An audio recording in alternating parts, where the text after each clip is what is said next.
जी नमस्कार। नमस्कार जी। क्या नाम है जी आपका? रमा शर्मा।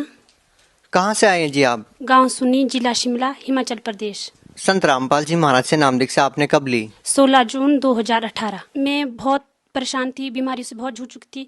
मेरे को 3 साल हो गए थे लगातार प्रॉब्लम से। मेरे को ब्रेस्ट की प्रॉब्लम है और तीसरी स्टेज पे चला गया था मेरा कैंसर। मैं बहुत परेशान थी और घर वाले भी कोई साथ नहीं दे रहे थे। कैंसर की प्रॉब्लम थी आपको? हाँ जी। कहाँ पे दिखाया था आपने कैंसर? सर, मेरा इलाज आईजीएमसी था चला हुआ, ये कहाँ पे है? शिमला स्नोडन से। इसके अलावा? इसके अलावा मेरा एक ऑपरेट हुआ था 2 साल पहले। उसके बाद ऑपरेट के बाद भी मुझे कोई फ़र्क नहीं पड़ा। इसके बाद 9 जनवरी को मेरा ऑपरेट हुआ था। उसके बाद 15 दिन के बाद फिर मेरे को दोबारा से और गिल्टियाँ शुरू हो गई। पहले एक में थी, फिर दूसरे में भी चली गई। डॉक्टर्स का क्या कहना था? डॉक्टर का कहना था ये कि फ़र्क पड़ जाएगा, आपको ऑपरेट करना पड़ेगा। फिर उसके बाद उन्होंने ऑपरेट की डेट दी, मैंने मना कर दी कि मैंने नहीं करवाना ऑपरेट। फिर मैं दवाइयाँ खाती रही। उसके बाद फिर मेरी प्रॉब्लम ज़्यादा बढ़ गई। फिर उसके बाद मैं पीजीआई चली गई।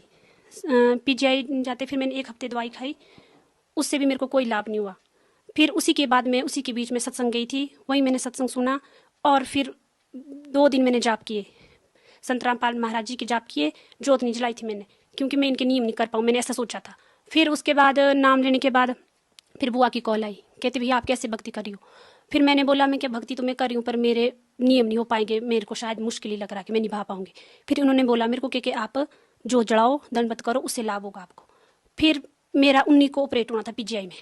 फिर मैं गई थी पीजीआई। फिर उसी दिन ये बुआ वगैरह भी चंडीगढ़ गए थे, तो इन्होंने बोला कहते हम जा रहे हैं रोहतक। और मेरी डॉक्टर उस दिन अचानक छुट्टी पे चली गई, कहते अगर तैने भी आना तू भी चल मेरे साथ। फिर मैं उसी दिन इनके साथ रोहतक चली गई। फिर उस दिन मेरे को इतनी शक्ति आई कि मैं नंगे पाँव पूरे रोहतक में चली। और बिल्कुल जहाँ मैं एक कदम नहीं चल पाती थी, वहाँ मैंने पूरा रोहतक नंगे पाँव से चली। और उसके बाद जब मैं घर आई, मैंने दवाइयाँ उसी टाइम से बंद कर दी थी और मैंने जोत भी जलाई, मर्यादा में भक्ति भी की। फिर मेरे को 25 दिन में पता चल गया और मेरी सारी प्रॉब्लमें दूर हो गई।